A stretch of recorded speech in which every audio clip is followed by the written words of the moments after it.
Hey everyone, this is Dylan Vibert. I'm the writer, producer, editor, and director of the short horror film Vice Grip. I already made another video sharing some behind the scenes of the short, but this will be just strictly commentary, so hopefully this is somewhat entertaining and insightful. But before we jump in, I want to say thank you to everyone who has seen the film, and I also want to give a big shout out to our amazing cast and crew. It couldn't have been done without them, and it was a big team effort making this film come to life. So without further ado, let's dive in and watch Vice Grip.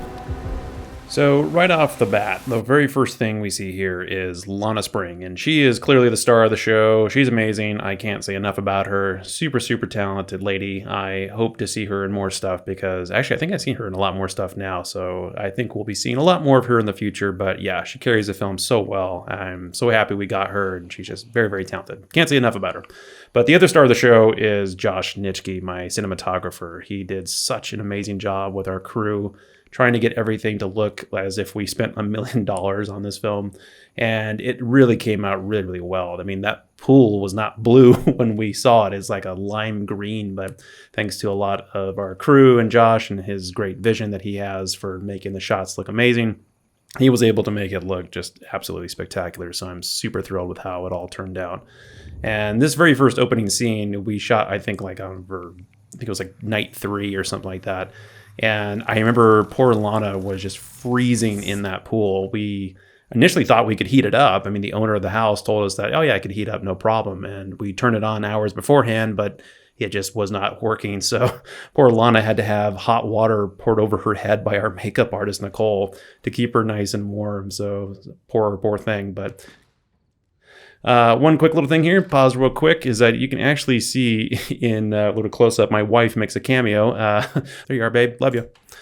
But yeah, so this shot right here drives me nuts. And another quick pause here is that obviously the silhouette in the background there, that little bar setting in the background, that kind of square setting, was perfectly placed with the blocking of the shot, and it drove me nuts because I wanted the silhouette to be a lot more prominent, but obviously couldn't move that bar. And I was hoping that we could just make it a little bit more visible and, not ambiguous, but probably a blessing in disguise because maybe it would be a little too on the nose that someone's standing there. But I just remember it driving me nuts when we were shooting this. And obviously this is all fake champagne she's drinking here. We didn't have anybody actually getting boozed on set, but I remember we were kind of racing to get through as many shots as we could here. And that's another big thing about this film is we were just going so fast, trying to get so many different shots. Another funny thing here is all these handles from social media are actually inside jokes. Dr. Brady is my hero is obviously a callback to somnophobia, but some of these are just so super inside jokes that no one's going to get them except for a few select people. And yeah, when we were shooting this here, I had to keep telling Lana just to pretend as if you're being choked, and hopefully it'll look a little bit better in post-production when we add the visual effects. And my brother Cody did all the visual effects here, and he did such a great job, almost to the point where we had to scale it back a little bit because I was worried we were going to get too intense with it. It just would be a little too dark of a film. That's not the kind of film I was trying to make here, but it really elevated the film to a whole other level. Again, there's that bar back there that just drove me crazy.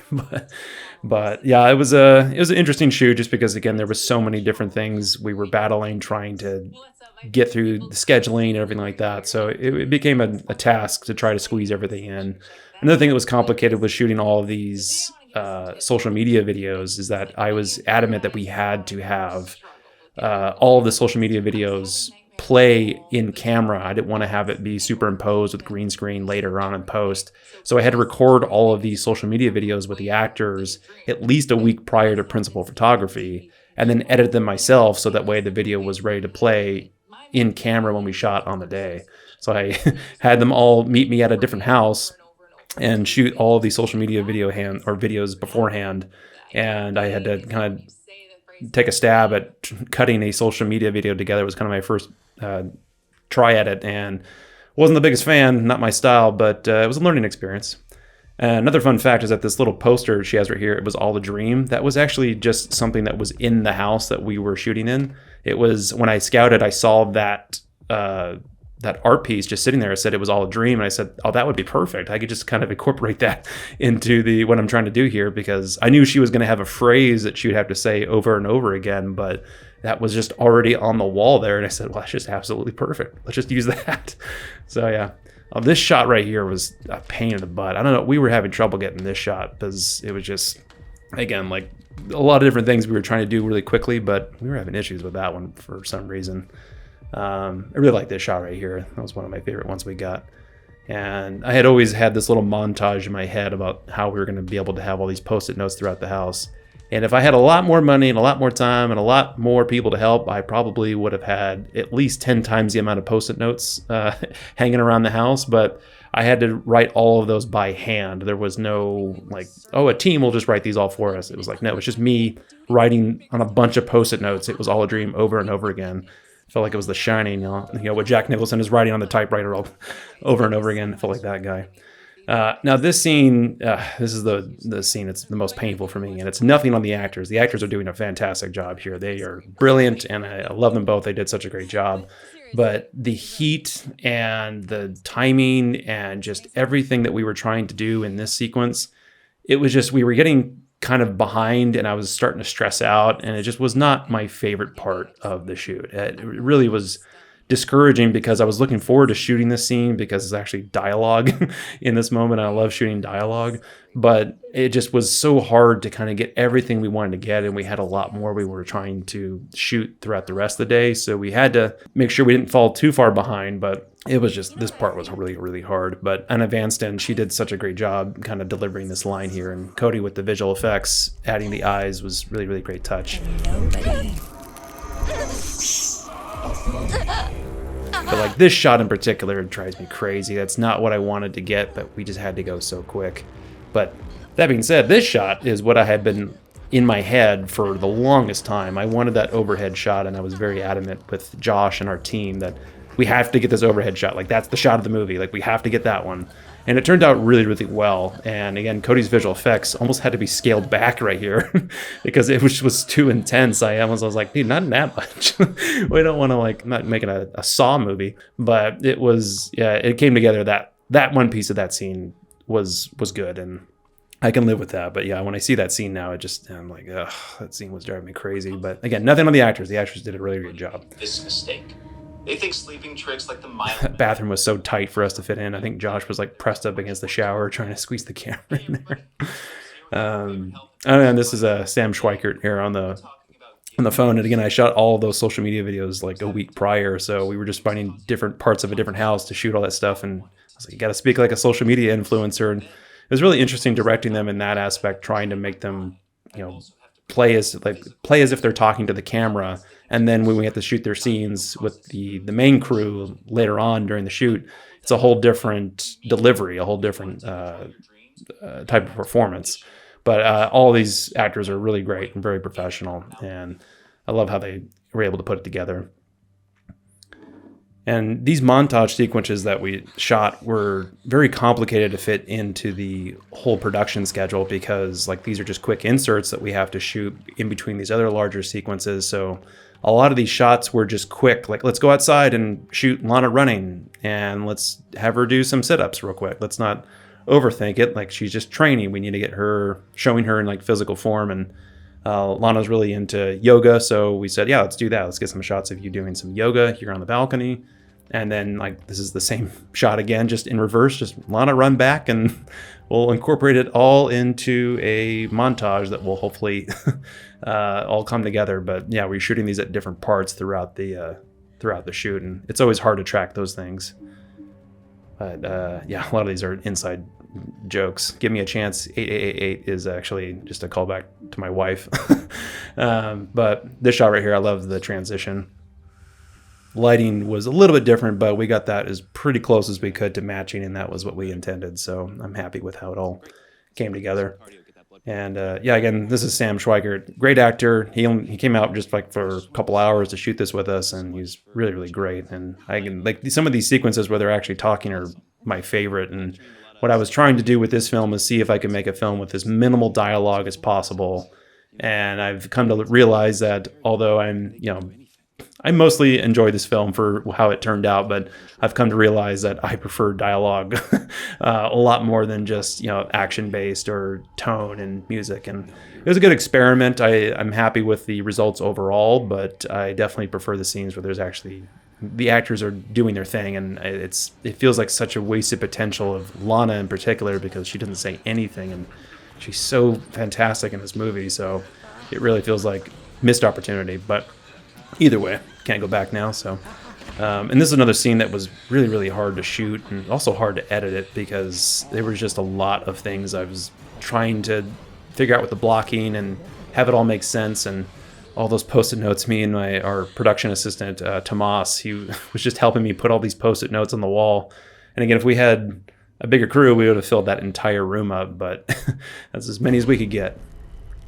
And I love this shot too. This one turned out really well, and again, Cody's visual effects are doing great. And Anna's the one in the costume here, and she had to peek her head out right here in this corner, and I think she was struggling with that because it was such an awkward body movement to do that. Like low to the ground, peek your head out. Why you can't really see anything in that mask, and it's hot and it's claustrophobic. So poor thing was really going through it, but she really pulled it out, and I'm happy overall with how that turned out. But it's just one of those things where you can't beat yourself up too much about these things because working within some limitations. And this was, of all the social media videos that I had to shoot beforehand, this one was the most challenging. I believe that actor's name is Richard Folan. He's a musician and very, very talented. But we were trying to squeeze him into this little audio recording booth that we had in the house that we were shooting these social media videos for. You know, it was a great location, but I just couldn't get it set up properly. And it was such a tight room. I think it was just a closet that was manufactured into a little recording booth. But it was a cool setting. It's just I couldn't capture it as well as I could. But him and I were just squeezed in there so tight trying to record that video. And I was like, how are we going to make this seem creepy in this moment with this? And he did such a great job delivering this moment here. And I know Cody's visual effects here kind of elevate it to another level here at the end, but it really panned out. I think it worked given all the restraints that we had. And then, yeah, just trying to get that whole sequence to work was challenging because we were racing to get them all done before we showed up on principal photography. And this is one of my favorite jump scares of the whole film right here. Boo. We had to be very careful about Anna shoving her hand into Lana's face right there to make sure she just like break her nose or something. That scream, we all heard that thing. I told her to scream, let it all out, let it all the frustration out. And, you know, this little tear she gives right here is just like the cherry on top. It was such a great scream. And I remember when we heard it, I was like, oh, that's beautiful. I love that. That's exactly what we need. Oh, we shot this for real. We got a chopper and everything. We shot this whole thing. Now it's just stock footage. And this was supposed to be, you know, the reveal that she's not living in the valley in some nice Hollywood Hills mansion somewhere. She's just living the LA city life, 20-something, trying to figure her life out and, you know, living by herself. And this is where we reveal social media that she has. She has little to no followers. Nobody cares. She's just an average girl. And she's dreaming of being famous. One thing that's interesting about this shot is that I initially planned for the sequence to be broken up into, I think, 3 or 4 different shots that we're going to have here. But once we shot it, I believe it was Josh who turned to me and he said, I think you got it in that shot, dude. And I think this is just a oneer. Just leave it as is. I think we kind of did everything we needed to do. And I kind of sat and thought about it for a minute. And I was like, you're totally right.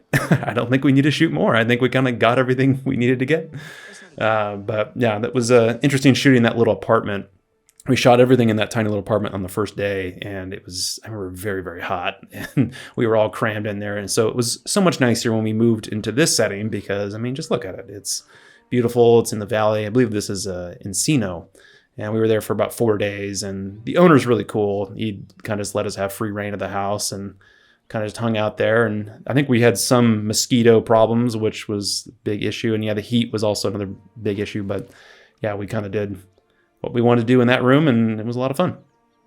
Funny thing about that pool is that took 2 takes. The first take, the phone didn't hit the water right. It like kind of bounced up. Yeah, it was like just kind of falling so fast and then just kind of like hit the surface level, and it didn't look right. So we had to do it again, and I actually had to dip my head into the pool and grab the phone again. And yeah, this last sequence, this was the sequence I was just dreading the most. I was so stressed out. I love this shot, by the way. But yeah, this whole platform, this scene was rewritten so many times, and we saved it for the very last thing we were going to shoot. So this was all the very last end of the shoot. And I was stressed out just because I was like, it's on these wooden stairs. There's a lot of like elevated platforms. How are we going to make this work?